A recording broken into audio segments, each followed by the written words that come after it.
Hello friends, आपका स्वागत है मेरे चैनल पर। फ्रेंड्स, आपको भी वापस जीएसटी के बैंक वैलिडेशन के मैसेज आना शुरू हो गए। अगर हो गए हैं तो उसे इग्नोर ना करें। तो दोस्तों, बैंक वैलिडेशन के बारे में थोड़ी सी पहले बेसिक जानकारी ले लें। मैं आपको थोड़ा सा बेसिक बताता हूँ। 24 अप्रैल 2023 से बैंक वैलिडेशन मैंडेटरी किया था जीएसटी पोर्टल ने।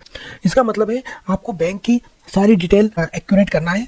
मतलब जो बैंक में आपका पैन नंबर है, आधार नंबर है, नाम है, डेट ऑफ बर्थ है, वो सारी चीजें आपकी जीएसटी पोर्टल पर जो डिटेल डाली है वो और बैंक में जो डिटेल है, दोनों आपस में पूरी तरह मैच होना चाहिए। अगर उनमें जरा सा भी मिसमैच होता है तो आपका बैंक वैलिडेट नहीं हो पाएगा और आपको बैंक वैलिडेशन की एरर आ जाएगी। तो दोस्तों, जैसे मैं आपको लाइव बताता हूँ।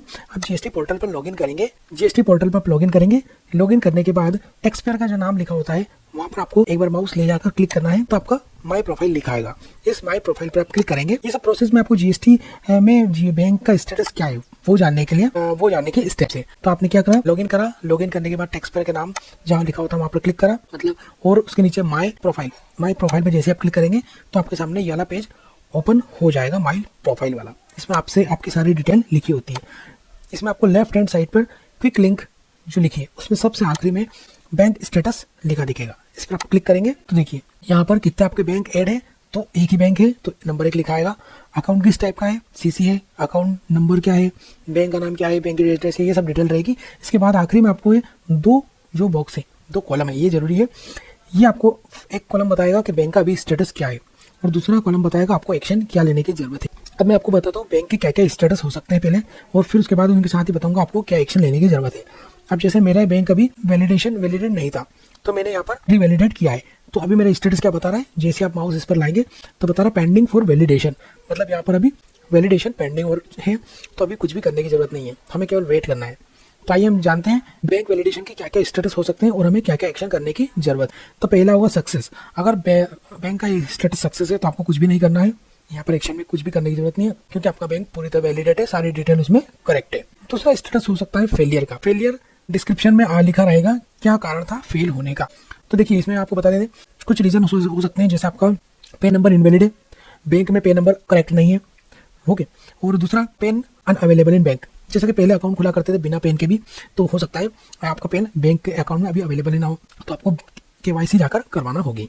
तीसरा आईएफएससी कोड हो सकता है आपने जीएसटी पोर्टल पर किसी और ब्रांच का आईएफएससी कोड डाल दिया हो, जबकि आपकी एक्चुअल जहाँ आपका अकाउंट है वो उस ब्रांच का आईएफएससी कोड कुछ और ही हो, तो इस केस में भी वैलिडेशन फेल हो जाएगा। और तीसरा हो सकता है कि आपके पास 2 पेन हो, आपने जीएसटी रजिस्ट्रेशन करते समय तो कोई और पेन यूज करा हो लेकिन बैंक में कोई और पेन दे रखा होगा। तो इन सब केस में आपको क्या करना है, सबसे पहले आपको एक पेन सरेंडर करना होगा जो आपने ज्यादा कहीं यूज नहीं करा हो, या यूज भी करा हो तो आप दोनों में से कोई सा एक पेन आपको सरेंडर करना है। बैंक में जाकर आपकी केवाईसी करवाना होगी, ठीक है। मतलब आपको आधार पेन की फोटोकॉपी वहाँ सबमिट करना होगी। उसके बाद आपको जब वहाँ से केवाईसी कंप्लीट हो जाएगी बैंक जीएसटी पोर्टल पर लॉगिन करके, वहाँ यहाँ पर वापस एक्शन पर रीवैलिडेट करना होगा। इसके बाद होगा सक्सेस विद रिमार्क। आपका बैंक सक्सेस हो गया हो मगर विद रिमार्क होगा। रिमार्क क्या हो सकता है, आपका जो बैंक है वह लिस्टेड बैंक नहीं है, उसमें ऑनलाइन पेमेंट की अथॉरिटी नहीं है। जैसे कि आप जीएसटी पोर्टल पर जब पेमेंट के लिए जाते हैं, मैं आपको लाइव बताता हूँ। तो जैसे कि आप बैंक का चालान पे करते हैं तो यहाँ आप देखेंगे selected bank, please select bank, यहाँ बैंक की लिस्ट होती है। हो सकता है आपका बैंक का नाम इस लिस्ट में शामिल ना हो। इस केस में इस टाइप की एरर आ सकती है।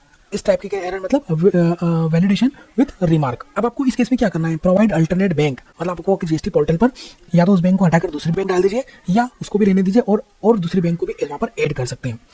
आपकी जानकारी के लिए मैं आपको बता दूं, जीएसटी पोर्टल पर आप मैक्सिमम 10 बैंक अकाउंट ऐड कर सकते हैं। वो कैसे ऐड करेंगे वो भी आपको दिखाऊंगा अभी।